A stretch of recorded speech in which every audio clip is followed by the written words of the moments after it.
অসম চৰকাৰৰ তথ্য জনসংযোগ জলসম্পদ আদি বিভাগৰ সন্মানীয় মন্ত্ৰী পীযুষ হাজৰিকা ডাঙৰীয়া, গুৱাহাটী পৌৰ নিগমৰ মেয়ৰ শ্ৰী মৃগেন শৰণীয়া ডাঙৰীয়া, জনসংযোগ বিভাগৰ আয়ুক্ত সচিব শ্ৰী দিগন্ত বৰা ডাঙৰীয়া,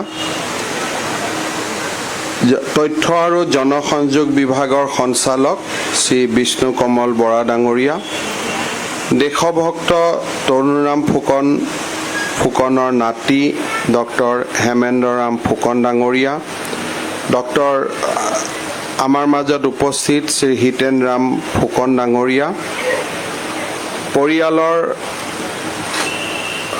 দেশভক্ত তৰুণৰাম ফুকন পৰিয়ালৰ শ্ৰীমতী মিনতী খাউন, ৰাণী গোস্বামী, বাণী গোস্বামী, ইন্দ্ৰাণী বৰুৱা, অৰূপা ফুকন, ৰঞ্জুন ফুকন ডাঙৰীয়ানী, সভাত উপস্থিত বিশিষ্ট ব্যক্তিসকল, সুধী মণ্ডলী, আই মাতৃ, যুৱক যুৱতী, বন্ধু বান্ধৱীসকল, পোনপ্ৰথমে মই আজিৰ এই পবিত্ৰ দিনটোত দেশভক্ত তৰুণৰাম ফুকনলৈ অসমবাসী ৰাইজৰ হৈ শ্ৰদ্ধাঞ্জলি জনাইছোঁ। আজি তেখেতৰ ৮৩ সংখ্যক পুণ্যতিথি আৰু এই পুণ্যতিথিত আমি তেখেতৰ কৰ্ম, তেখেতৰ স্মৃতি আৰু তেখেতৰ জীৱন দৰ্শনক পুনৰ এবাৰ আমি কৃতজ্ঞ অসমীয়া জাতিয়ে ৰোমন্থন কৰিছোঁ। এই বছৰটো ভাৰতবৰ্ষৰ স্বাধীনতাৰ ৭৫তম বছৰ। স্বাভাৱিকতে এই বছৰটোৰ এক গুৰুত্ব আছে আৰু এই বছৰটো আমাৰ জাতিৰ বাবে আন এক নিৰ্ণায়ক বৰ্ষ। এই বৰ্ষটো ভাৰতবৰ্ষৰ প্ৰধানমন্ত্ৰী নৰেন্দ্ৰ মোদী ডাঙৰীয়াৰ আহ্বানত আমি অমৃত মহোৎসৱ হিচাপে পালন কৰিছোঁ। মই ভাবোঁ যে এই অমৃত মহোৎসৱৰ সময়ছোৱাত দেশভক্ত তৰুণৰাম ফুকনৰ ৮৩ সংখ্যক পুণ্যতিথি আৰু অধিক গুৰুত্বপূৰ্ণ হৈ পৰিছে। দেশৰ স্বাধীনতা আন্দোলনত অসমক সন্মুখৰ পৰা নেতৃত্ব দিয়া বৰেণ্য ব্যক্তিসকলৰ মাজত আছিল তৰুণৰাম ফুকন এক অন্যতম উজ্জ্বল জ্যোতিষ্ক। ১৮৭৭ চনৰ ২২ জানুৱাৰীত জন্মগ্ৰহণ কৰা তৰুণৰাম ফুকন ডাঙৰীয়াৰ চমু জীৱনকালটো আছিল কেৱল ৬২ বছৰ। ১৯৩৯ চনৰ ২৮ জুলাইত দেশৰ স্বাধীনতাৰ সূৰ্যোদয় নেদেখাকৈয়ে তেখেতে আমাৰ মাজৰ পৰা মেলানি মাগিছিল। দেশপ্ৰেমৰ জ্বলন্ত আদৰ্শ আৰু অনুপ্ৰেৰণাৰে ইতিহাসত সোণালী আখৰেৰে নিজৰ নাম লিপিবদ্ধ কৰা মহান সংগ্ৰামীসকলৰ অন্যতম হৈছে দেশভক্ত তৰুণৰাম ফুকন। মহাত্মা গান্ধীৰ নেতৃত্বৰ প্ৰতি আনুগত্য প্ৰদৰ্শন কৰি স্বাধীনতা আন্দোলনক নেতৃত্ব দিয়া আত্মত্যাগী ব্যক্তিত্ববান দেশপ্ৰাণ পুৰুষসকলৰ মাজত ভোটা তৰাৰ দৰে দেশভক্ত তৰুণৰাম ফুকনৰ নাম জিলিকি আছে। তৰিলে দেশ, মৰিলে স্বৰ্গ, এই অমৰ বাণীৰে অসমবাসীৰ মাজত তেখেতে স্বাধীনতা আন্দোলনৰ চেতনা জাগ্ৰত কৰিছিল। এগৰাকী বিচক্ষণ ৰাজনৈতিজ্ঞ, সুবক্তা, পাকৈত চিকাৰী আৰু এগৰাকী কৃতি সাহিত্যিক হিচাপে পৰিচিত ফুকনদেৱে কৰ্মবীৰ নবীন চন্দ্ৰ বৰদলৈ আৰু চন্দ্ৰনাথ শৰ্মাৰ সহযোগত অসমক সৰ্বভাৰতীয় ৰাজনৈতিক সংগ্ৰামৰ লগত পৰিপূৰ্ণভাৱে সংযুক্ত কৰি অসমক দেশৰ আন প্ৰান্তৰ সৈতে একেলগে আগুৱাই লৈ গৈছিল। তৰুণৰাম ফুকনৰ মানৱীয় ব্যক্তিত্ব সম্পৰ্কে বিশিষ্ট ৰাজনীতিবিদ গৌৰীশংকৰ ভট্টাচাৰ্যই লিখিছিল, অতি নিষ্ঠাবান মানৱপ্ৰেমী হিচাপে তেওঁৰ সমাজৰ আটাইতকৈ অৱহেলিত আৰু ঘৃণিত দুৰ্ভগীয়াসকলৰ সেৱাত আত্মনিয়োগ কৰিছিল।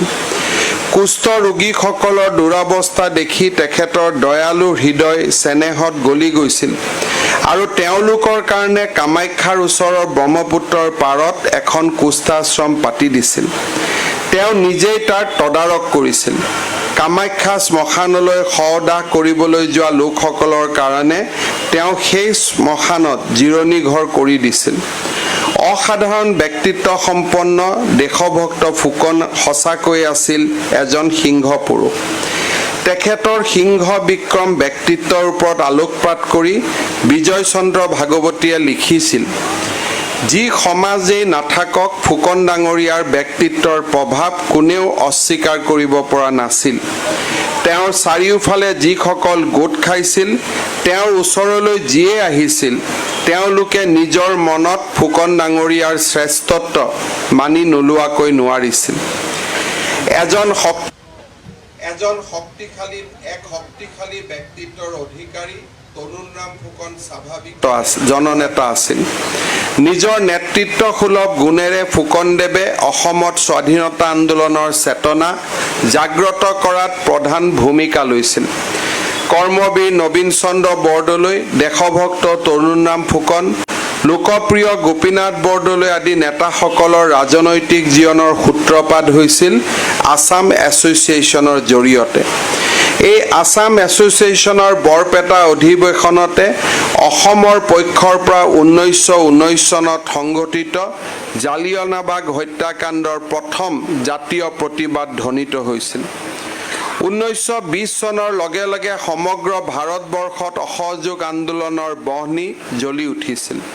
অসমত এই আন্দোলনৰ আৰম্ভণি আৰু তৰুণৰাম ফুকনৰ অংশগ্ৰহণ সংক্ৰান্তত গোপীনাথ বৰদলৈৰ লেখাৰ পৰা আমি জানিব পাৰোঁ যে কি ধৰণে মহাত্মা গান্ধীৰ সংস্পৰ্শলৈ অহাৰ পিছৰ পৰা গান্ধীৰ ব্যক্তিত্বৰ প্ৰতি তৰুণৰাম ফুকন আকৃষ্ট হৈছিল।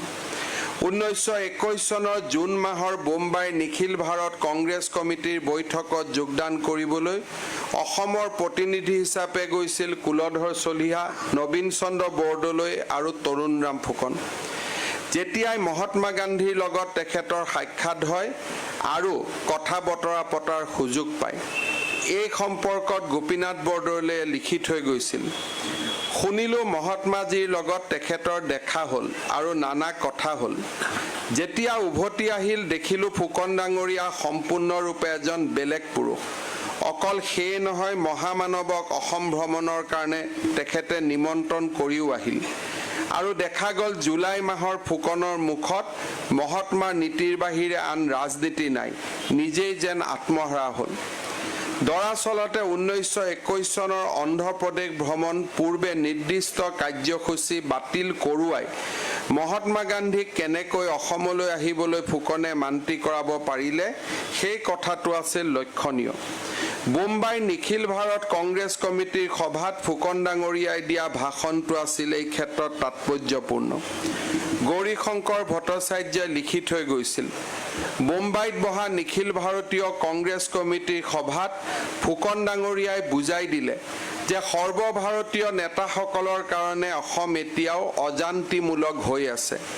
ভাৰতবৰ্ষৰ অংগ হ'লেও অসমৰ এটা সুকীয় অস্তিত্বৰ বৈশিষ্ট্য আছে। এৱা সূতাৰ সম্পৰ্কত এনাজৰীলৈ ৰূপান্তৰিত কৰাটো অপৰিহাৰ্য জাতীয় কৰ্তব্য। ফুকনৰ চমু অথচ হৃদয়গাহী বাস্তৱবাদী ভাষণে মহাত্মা গান্ধীক মুগ্ধ কৰিছিল আৰু সেই সময়তে তেওঁৰ ভ্ৰমণসূচী তৈয়াৰ কৰোঁতা মৌলানা মহম্মদ আলীক নিৰ্দেশ দিছিল যে অন্ধ্ৰপ্ৰদেশৰ সলনি অসম ভ্ৰমণৰ ব্যৱস্থা কৰিব লাগে। এয়া আছিল অসমৰ নেতৃত্ব আৰু বিশেষকৈ তৰুণৰাম ফুকনৰ নেতৃত্ব আৰু ব্যক্তিত্বৰ সুস্পষ্ট প্ৰভাৱ। আগষ্ট মাহৰ আদিতে মহাত্মা গান্ধীয়ে অসংখ্য জনতা আৰু অলেখ স্বেচ্ছাসেৱকৰ শাৰীৰ মাজেদি আহি ফুকন ডাঙৰীয়াৰ ঘৰত উপস্থিত হৈ অসমৰ আতিথ্য গ্ৰহণ কৰেহি। মহাত্মা গান্ধী গুৱাহাটীত দুদিন আছিল। মহাত্মা গান্ধীৰ আগমন উপলক্ষে দেশভক্ত তৰুণৰাম ফুকনৰ হাউলিৰ সন্মুখৰ মৈদামখনত এখন বিৰাট ৰাজহুৱা সভা হৈছিল। সেই সভাত বিলাতী বস্ত্ৰ দাহ কৰা হৈছিল। এই অগ্নিকুণ্ডত ফুকন আৰু তেখেতৰ পৰিয়ালৰ সেই সময়ৰ কেইবা হাজাৰ টকা দামৰ বিদেশী বস্ত্ৰ ভস্মীভূত কৰা হয়। অসম ভ্ৰমণকালত মহাত্মা গান্ধী ৰাজ্যৰ আৰু কেইবা ঠাইলৈকেও গৈছিল। দেশভক্ত ফুকন তেখেতৰ সহযাত্ৰী আছিল। সকলো ঠাইতে বস্ত্ৰ যজ্ঞ অনুষ্ঠিত হৈছিল আৰু ৰাইজে তাত বিলাতী বস্ত্ৰ আহুতি দিছিল। মহাত্মা গান্ধীৰ অসম যাত্ৰাৰ পিছত অসমবাসীয়ে অসহযোগ আন্দোলনত জঁপিয়াই পৰিছিল। অসমৰ এই নৱজাগৰণৰ আগশাৰীৰ নেতা আছিল দেশভক্ত তৰুণৰাম ফুকন, কৰ্মবীৰ নবীন চন্দ্ৰ বৰদলৈ আৰু তেখেতসকলৰ অনুগামী তথা একনিষ্ঠ কৰ্মীসকল। অসহযোগ আন্দোলনৰ সফলতাৰ কাৰণে তৰুণৰাম ফুকনে অসমৰ প্ৰত্যেক জিলা আৰু গাঁও ভূঁইলৈ ভ্ৰমণ কৰিছিল। 1921 চনৰ আগষ্ট মাহৰ পৰা ডিচেম্বৰ মাহৰ প্ৰথম সপ্তাহলৈ তেখেতে এখন্তেকো বিশ্ৰাম লোৱা নাছিল। সেই বছৰৰ ডিচেম্বৰ মাহতেই তেখেতক এবছৰৰ বাবে কাৰাবাসলৈ পঠিওৱা হৈছিল। 1922 চনৰ 30 নৱেম্বৰ তাৰিখে শিলচৰ জেলৰ পৰা দেশভক্ত ফুকনে কাৰাবাসৰ এবছৰীয়া ম্যাদ শেষ হোৱাত মুক্তি পাই তেখেত গুৱাহাটীলৈ আহে। বিষ্ণুৰাম মেধি ডাঙৰীয়াৰ নেতৃত্বত এখন ৰাজহুৱা সভাত তেখেতক অভিনন্দন জনোৱা হয়। সেই সভাত অসমৰ সকলো ঠাইৰ ধৰ্ম সম্প্ৰদায় পুৰুষ মহিলা নিৰ্বিশেষে অসংখ্য লোকৰ সমাগম হৈছিল। এই অভিনন্দনৰ উত্তৰত ফুকনে বক্তৃতা প্ৰদান কৰি কৈছিল, জেললৈ গ'লে স্বৰাজ পাম। এই আশা বুকুত বান্ধি যিমান ৰং মনে জেললৈ গৈছিলোঁ, আজি এবছৰ জেল খাটিও এই আনন্দ আৰু আশা নিৰ্মূল হোৱা নাই। ঈশ্বৰৰ কৃপাৰ শলাগ লৈছোঁ। দেশবাসীৰ ওচৰত মূৰ দুৱাই আগলৈকো দেশ সেৱাত ব্ৰতী কৰি ৰাখিবলৈ আশীৰ্বাদ মাগিছোঁ। স্বৰাজ মোৰ জন্মছত্ৰ আৰু তাৰ পৰা আমাক বঞ্চিত কৰি ৰাখিবৰ বাবে কাৰো অধিকাৰ নাই। 1922 চনৰ গয়াত ভাৰতীয় জাতীয় কংগ্ৰেছ মহাসভাৰ অধিৱেশন বহিছিল। সেই অধিৱেশনত দেশবন্ধু চিত্তৰঞ্জন দাস, মতিলাল নেহেৰু প্ৰমুখ্যে নেতাসকলৰ নেতৃত্বত স্বৰাজ পাৰ্টি গঠন হৈছিল। সেই দলটোত দেশবন্ধু দাস আৰু পণ্ডিত মতিলাল নেহেৰুৰ সোঁহাত স্বৰূপ আছিল দেশভক্ত তৰুণৰাম ফুকন। সৰ্বভাৰতীয় পৰ্যায়তো দেশভক্ত তৰুণৰাম ফুকনে কিদৰে নেতৃত্ব লৈছিল তাক জানিবলৈ আমি গোপীনাথ বৰদলৈৰ কেইশাৰীমান বাক্য উদ্ধৃত কৰিব খোজো। তেখেতে লিখিছে, ভাৰত বুৰঞ্জীৰ এই সন্ধিক্ষণত মতিলালজী দেশবন্ধু আৰু এই মহাৰথী দুজনৰ লগত ফুকন ডাঙৰীয়ায়ো এক গুৰুতৰ দায়িত্ব গাত ল'লে। স্বৰাজ নীতি প্ৰচাৰ কৰাৰ ভাৰ তেখেতেও ল'লে। তেখেতে দেশবন্ধুৰ লগত সমস্ত মাদ্ৰাজ আনকি লংকা পৰ্যন্ত পাইছিলগৈ। কেইবা ঠাইতো স্বৰাজ দল গঠন কৰি ব্যৱস্থাপক সভাবিলাক কংগ্ৰেছী লোকৰ দ্বাৰা দখল কৰাৰ আৱশ্যকতা সম্বন্ধে তেখেতে বক্তৃতা দি ফুৰে। মাদ্ৰাজৰ বাতৰি কাকতবিলাকত তেখেতক এজন বিশেষ বক্তা আৰু সুদূৰদৰ্শী নেতা বুলি উল্লেখ কৰা হয় আৰু সমগ্ৰ ভাৰতবৰ্ষতে তৰুণৰাম ফুকনৰ নাম বিয়পি পৰে। তৰুণৰাম ফুকনৰ স্বৰাজ্য নীতিয়ে কেনেকৈ অসমক ৰক্ষা কৰিছিল সেই বিষয়ে ইতিহাসৰ পাতত সুস্পষ্ট উল্লেখ আছে। অসমৰ সুদীৰ্ঘকাল শাসন কৰা আহোম ৰাজশাসন পতনৰ ফলত অসমীয়া মানুহৰ মানৰ উপদ্ৰৱৰ সন্মুখীন হৈছিল। সেয়া আছিল জাতিটোৰ বাবে এক বৃহৎ প্ৰত্যাহ্বান। তদুপৰি সেই সময়ত জাতিটোৰ একাংশ লোক বৰ বিষ কানিৰ কবলত পৰি ধ্বংসপ্ৰাপ্ত হৈছিল। ঠিক তেনে সময়তে কেইগৰাকীমান দেশপ্ৰেমিকৰ আবিৰ্ভাৱে জাতিটোক কিছু সকাহ দিছিল যদিও তেওঁলোকৰ প্ৰভাৱ সীমিত আছিল অল্প সংখ্যক শিক্ষিত মানুহৰ মাজত। তেনে এক বিপদসংকুল অৱস্থাৰ মাজতে ইংৰাজী শাসনে অসমীয়া ভাষা, অৰ্থনীতি আৰু সংস্কৃতিকো বিপন্ন কৰিছিল।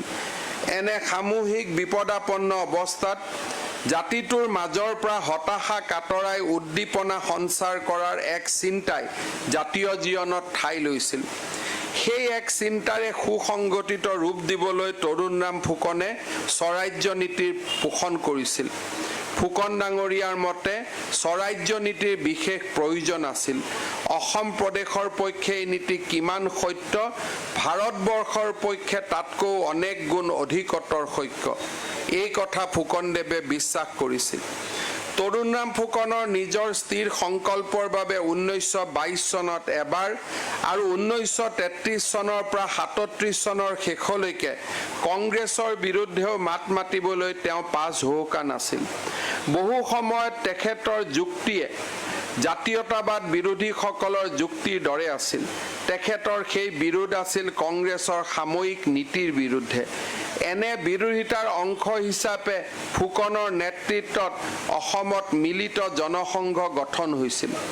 1937 চনত ভাৰতীয় জাতীয় কংগ্ৰেছে সিদ্ধান্ত ল'লে যে যিবিলাক প্ৰদেশত কংগ্ৰেছ দলে একক সংখ্যা গৰিষ্ঠতা আছে সেই প্ৰদেশবোৰতহে কংগ্ৰেছে মন্ত্ৰীসভা গঠন কৰিব।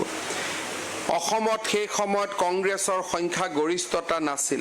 ফুকন ডাঙৰীয়া তেতিয়া কংগ্ৰেছত নথকা স্বত্তেও আৰু তেওঁৰ কোনো ব্যক্তিগত স্বাৰ্থ বা সম্পৰ্ক নথকা স্বত্তেও তেওঁ কংগ্ৰেছক দঢ়াই দঢ়াই পৰামৰ্শ দিছিল যে অসমৰ বিশেষ অৱস্থালৈ লক্ষ্য ৰাখি অসমতো কংগ্ৰেছে সংযুক্ত মন্ত্ৰীসভা গঠনত আগভাগ ল'ব লাগে। অসমৰ কংগ্ৰেছী নেতাসকলেও মনে মনে সেই ভাৱ পোষণ কৰিছিল, কিন্তু সৰ্বভাৰতীয় নেতৃত্বৰ ভয়ত কোনেও সেই ভাৱ সদৰি কৰিবলৈ সাহস নকৰিলে। ৰোহিণী কুমাৰ চৌধুৰী, ছাদুল্লা চাহাবৰ লগ লাগিল আৰু তেওঁলোকে মুছলিম লীগৰ নেতৃত্বত সংযুক্ত মন্ত্ৰীসভা গঠন কৰিলে। 1937 চনৰ কংগ্ৰেছে সংযুক্ত মন্ত্ৰীসভা গঠন নকৰাৰ বাবে ছাৰ ছাদুল্লাই চৰকাৰ গঠনৰ সুযোগ লাভ কৰে আৰু অসমলৈ পূৰ্ববংগীয় মুছলমানৰ সোঁত বোৱাই দিয়াৰ সুযোগ পালে। কংগ্ৰেছৰ নেতৃত্বৰ সেই সময়ৰ ভুল সিদ্ধান্তৰ বাবে অসমে আজিও চৰম দুৰ্ভোগ ভোগ কৰি থাকিবলগীয়া হৈছে। কিন্তু অৱশেষত সুভাষ চন্দ্ৰ বসুৰ নেতৃত্বত আৰু ফুকন ডাঙৰীয়াৰ সক্ৰিয় সহযোগত 1938 চনত অসমত কংগ্ৰেছে সংযুক্ত মন্ত্ৰীসভা গঠনৰ চেষ্টা চলালে আৰু তাত সফলতা হ'ল। প্ৰখ্যাত মুক্তিযুঁজাৰু সতীশ চন্দ্ৰ কাকতিয়ে লিখিছিল, 1938 চনৰ ছেপ্টেম্বৰ মাহত ছাদুল্লা মন্ত্ৰীসভাৰ পতন আৰু লোকপ্ৰিয় গোপীনাথ বৰদলৈৰ নেতৃত্বত যি সন্মিলিত কংগ্ৰেছ মন্ত্ৰীসভা গঠন হৈছিল তাত দেশভক্ত ফুকনৰ বিশেষ ভূমিকা উপেক্ষা কৰিব লগা নাছিল। তেওঁৰ কেইবাজনো আত্মীয় লোকৰ ইচ্ছাৰ বিৰুদ্ধে ফুকন ডাঙৰীয়াই একাধিক MLA কংগ্ৰেছৰ সমৰ্থলৈ আনিছিল আৰু তাৰ ফলত ছাদুল্লা মন্ত্ৰীসভাই পদত্যাগ কৰিবলগীয়া হৈছিল। চৰকাৰ গঠনৰ সন্মুখত দেশভক্ত ফুকনৰ স্থিতি যে সঠিক আছিল তাৰ ইংগিত দি লোকপ্ৰিয় গোপীনাথ বৰদলৈয়ে লিখিছিল, মন্ত্ৰিত্ব গ্ৰহণৰ পক্ষপাতী বিশেষকৈ বংগদেশ আৰু অসমৰ তেনে লোকসকলে আজিও ফুকনৰ দূৰদৰ্শিতাৰ শলাগ নলৈ নোৱাৰে। বংগদেশৰ বহুতে ভাবে যদি কংগ্ৰেছে প্ৰথমেই মন্ত্ৰীসভা গঠনৰ অনুমতি দিলেহেঁতেন তেন্তে বংগদেশত এনে সাম্প্ৰদায়িক আৰু প্ৰতিক্ৰিয়াশীল শাসন নহৈ উন্নত ধৰণৰ গভৰ্ণমেণ্ট সম্ভৱপৰ হ'লহেঁতেন। দেশভক্ত তৰুণৰাম ফুকনে বিশ্বাস কৰিছিল অসমৰ অতিকৈ নিচলা, দুখীয়া, নিসহায়, নিৰুপায় আদি আখ্যা দিয়া বিশেষণবিলাকৰ পৰিৱৰ্তন হোৱা উচিত। তেখেতৰ মতে আমাৰ সাহিত্যিক, লিখক, বাতৰি কাকতবিলাকে দুখিনী অসম, নিচলা অসম আদি নৈৰাশ্যপূৰ্ণ কথাবোৰ প্ৰকাশ কৰাৰ পৰা বিৰত থাকিব লাগে। এনেধৰণৰ অসমক লৈ ঋণাত্মক কথা ক'বলৈ এৰি দি লেখকসকলে যোগাত্মক কথা কোৱাৰ ওপৰত তেখেতে গুৰুত্ব দিছিল। বক্তাসকলে সমজুৱাৰ আগত জাতীয় জীৱনৰ একোটা উজ্জ্বল চিত্ৰ আঁকি দেখুৱাৰ প্ৰতি তেখেতে সজোৰে মত পোষণ কৰিছিল। অসমীয়াৰ কৰ্মহীনতাৰ ঠাইত কৰ্ম প্ৰৱণতা আৰু প্ৰেৰণাৰ সঞ্চাৰ কৰাত দেশভক্ত গৰাকীয়ে গুৰুত্ব আৰোপ কৰিছিল। আজিৰ পৰা 9টা দশকৰ পূৰ্বে দেশভক্ত তৰুণৰাম ফুকনে অসমৰ বাবে আগবঢ়োৱা এই পৰামৰ্শ আজিও প্ৰাসংগিক। স্বাধীনতাৰ ৭৫ বছৰ পূৰ্তিৰ এই অমৃত মহোৎসৱৰ সময়ত আজি আমিও অসমক এখন পৰিপূৰ্ণ বিকশিত ৰাজ্যত পৰিণত কৰাৰ চিন্তা কৰিব লাগে। অসমক লৈ ঋণাত্মক চিন্তাবিলাক বাদ দিব লাগে আৰু অসমৰ ভৱিষ্যত সম্পৰ্কে যোগাত্মক কথা বতৰাৰে আমি ৰাজ্যখনৰ নৱ প্ৰজন্মৰ জীৱনত এক প্ৰাণ সাহস আৰু চেতনাৰ সঞ্চাৰ কৰিব লাগে।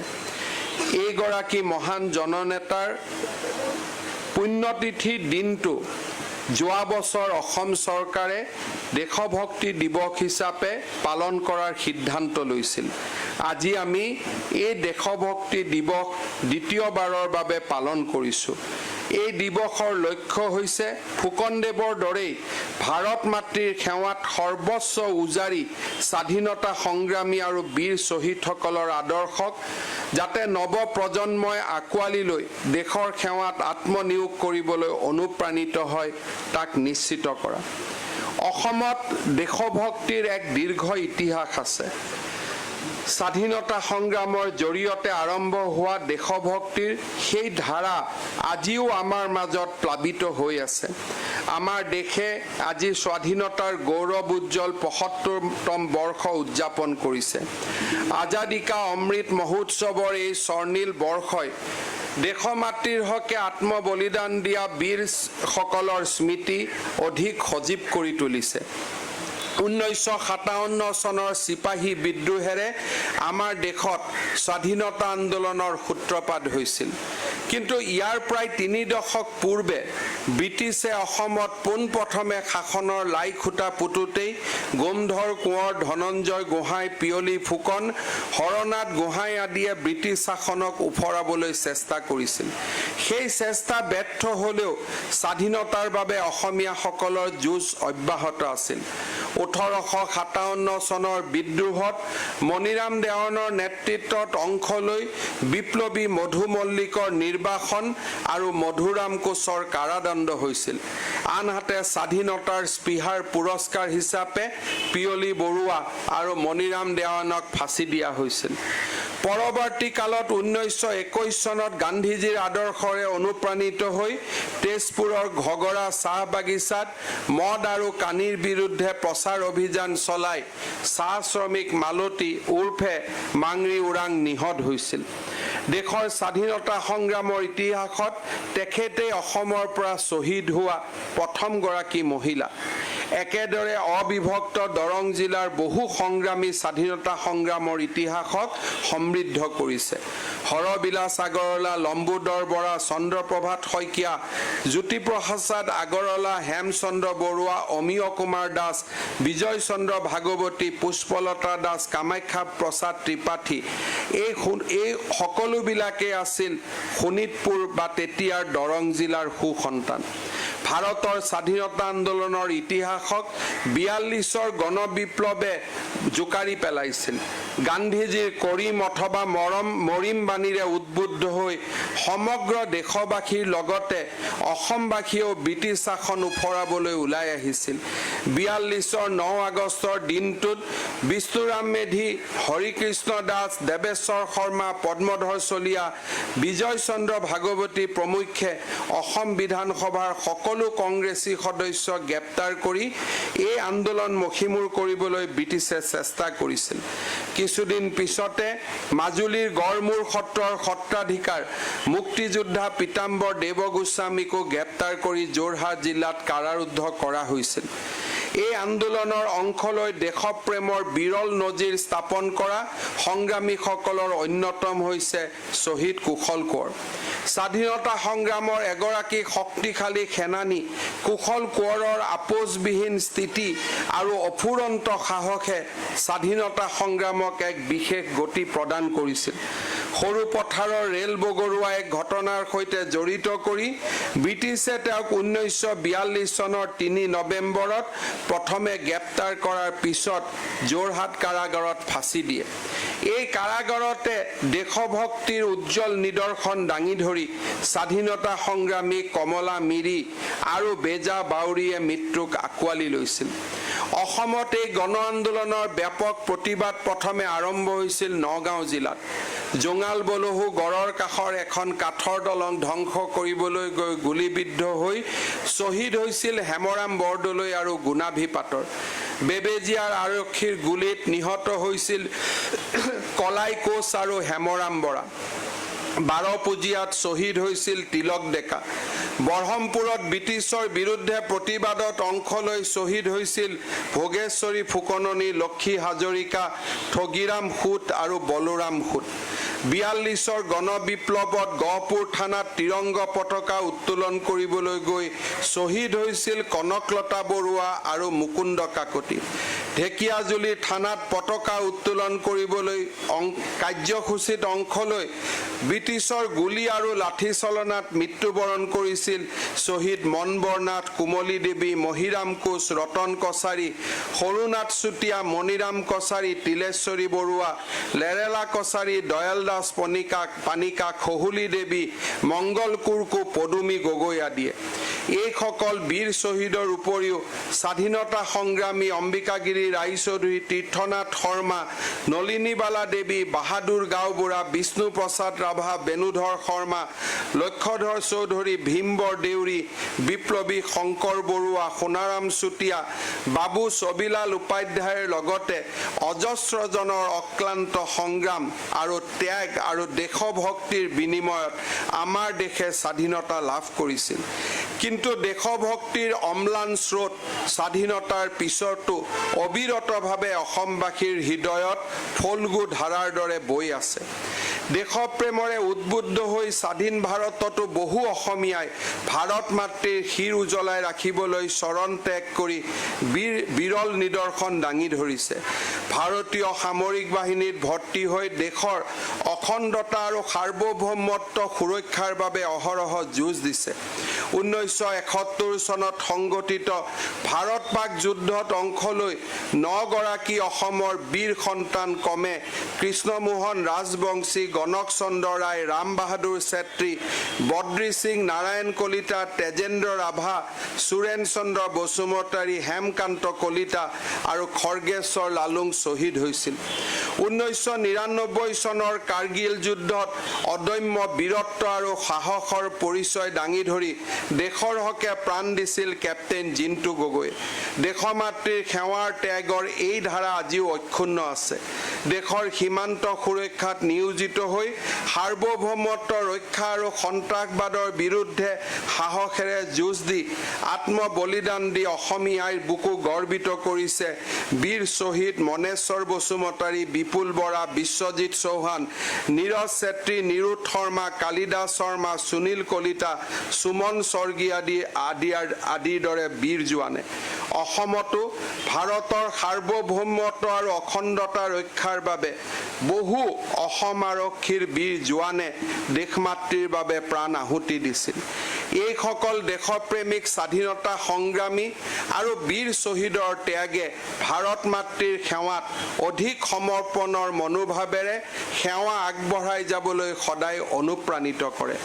এইসকলৰ ত্যাগক সন্মান জনায়ে ভাৰত মাতৃক বিশ্বৰ বুকুত গৰ্বিত কৰিবলৈ দেশভক্ত তৰুণৰাম ফুকনৰ পুণ্য তিথিক আমি সমগ্ৰ অসমবাসী ৰাইজে দেশভক্তিৰ দিৱস হিচাপে পালন কৰাৰ বাবে আগবাঢ়ি আহিছে। তৰুণৰাম ফুকনে দেশৰ প্ৰতি যি অৱদান দি গৈছে সি অতুলনীয়। স্বাধীনতা আন্দোলনৰ যুগৰ তেখেত আছিল শ্ৰেষ্ঠ জননায়ক। দেশভুক্ত ফুকনৰ জীৱন এগৰাকী সাধকৰ আত্মত্যাগৰ জীৱন। সুখ বা দুখ একোৱেই তেখেতৰ আদৰ্শ আৰু সংকল্পক তলাব নোৱাৰিছিল। তেখেতৰ হৃদয় আছিল হিমালয়ৰ দৰে বিশাল আৰু গম্ভীৰ। কঠোৰ শ্ৰম, জ্বলন্ত দেশপ্ৰেম আৰু অতুলনীয় কৰ্মক্ষমতাৰ বাবে ভাৰতৰ বিশিষ্ট নেতাসকলৰ সমকক্ষ হিচাপে তেখেতে নিজকে প্ৰতিষ্ঠা কৰিছিল। দেশভক্ত ফুকনৰ দূৰদৰ্শিতা, জাতিপ্ৰেম আৰু দেশপ্ৰেমক হৃদয়ংগম কৰি অসমৰ জাতীয় জীৱন সমৃদ্ধিশালী কৰিবলৈ আজিৰ এই পবিত্ৰ দিনটোত মই সকলোকে আহ্বান জনাইছোঁ। শ্ৰদ্ধাৰ ৰাইজ, মোৰ বক্তব্যৰ আৰম্ভণিতে মই উল্লেখ কৰিছিলোঁ যে এই বছৰ আমাৰ দেশে স্বাধীনতাৰ অমৃত মহোৎসৱ পালন কৰিছে। স্বাধীনতাৰ অমৃত মহোৎসৱ আমি দেশৰ ৭৫ বছৰ স্বাধীনতাৰ ৭৫ বছৰত পালন কৰিছোঁ। প্ৰধানমন্ত্ৰী নৰেন্দ্ৰ মোদী ডাঙৰীয়াই বিশ্বাস কৰে যে আমাৰ দেশে যেতিয়া স্বাধীনতাৰ ১০০ বছৰত ভৰি দিব তেতিয়া আমাৰ দেশখনেই হ'ব বিশ্বৰ সৰ্বশ্ৰেষ্ঠ দেশ। স্বাধীনতা সংগ্ৰামীসকলৰ আশা আকাংক্ষাক বাস্তৱত ৰূপায়িত কৰি ভাৰতবৰ্ষৰ প্ৰতিজন দৰিদ্ৰ পৰিয়ালৰ পৰা চকুৰ পানী মচিব পৰা সাহস গোটাব ভাৰতে। বিশ্বৰ বুকুত বিজ্ঞান প্ৰযুক্তিবিদ্যাৰে দেশপ্ৰেমৰ ধ্বজা উৰুৱাব ভাৰতে।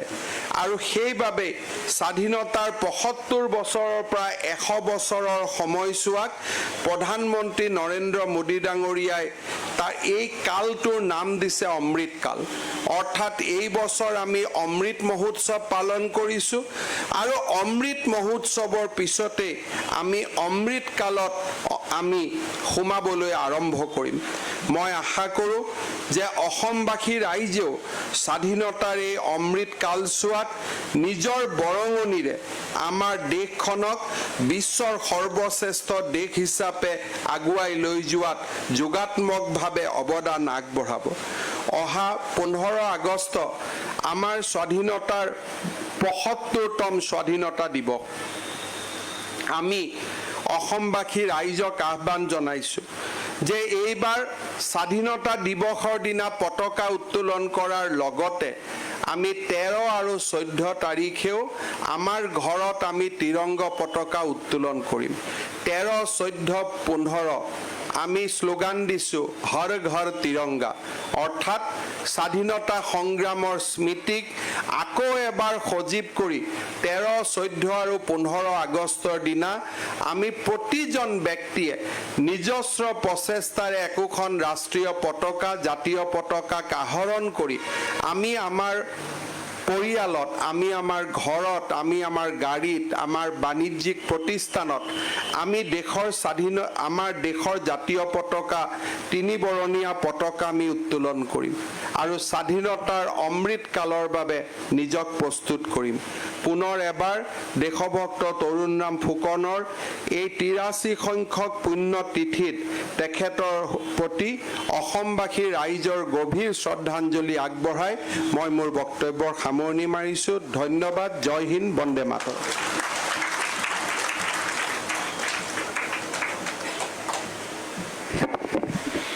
দেশভক্ত তৰুণৰাম ফুকনদেৱৰ বৰ্ণাঢ্য জীৱন পৰিক্ৰমা বিস্তৃতভাৱে উপস্থাপনেৰে